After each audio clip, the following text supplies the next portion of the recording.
எங்கள் வாழ்வும் எங்கள் வளமும் மங்காத தமிழென்று சங்கே முழங்கு. எங்கள் பகைவர் எங்கோ மறைந்தார், இங்குள்ள தமிழர்கள் ஒன்றாதல் கண்டு பொங்கு தமிழர்க்கு இன்னல் விளைத்தால் சங்காரம் நிஜமென்று சங்கே முழங்கு. சங்கே முழங்கு, சங்கே முழங்கு, சங்கே முழங்கு. இந்த பாரதிதாசனின் பாடலை முதன்முறையாக இசையமைத்து திராவிட மேடைகளில் பாடிய முதல் பாடகர் இன்றைய விழாநாயகர் இசைமுரசு நாகூர் ஈயம் அனிஃபா ஐயா அவர்கள்தான். வாழ்நாளெல்லாம் போதாதே வள்ளல் நபிகளின் புகழ் பாட, ஆயிரம் கவிஞர்கள் திரண்டாலும் அவர் புகழ் பாட முடியாது. ஆயிரம் கவிஞர்கள் திரண்டாலும் அனிஃபா போல் பாட முடியாது.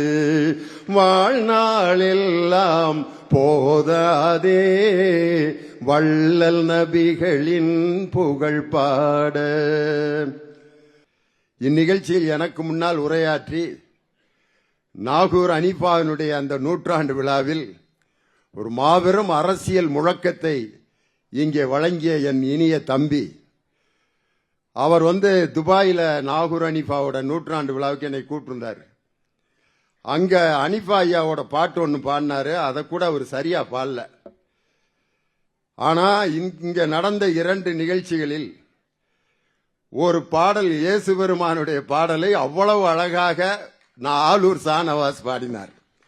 தேன் இனி மயிலும் இயேசுவின் நாமம் திவ்ய மதுரமாமே, அழகா பாடினார்.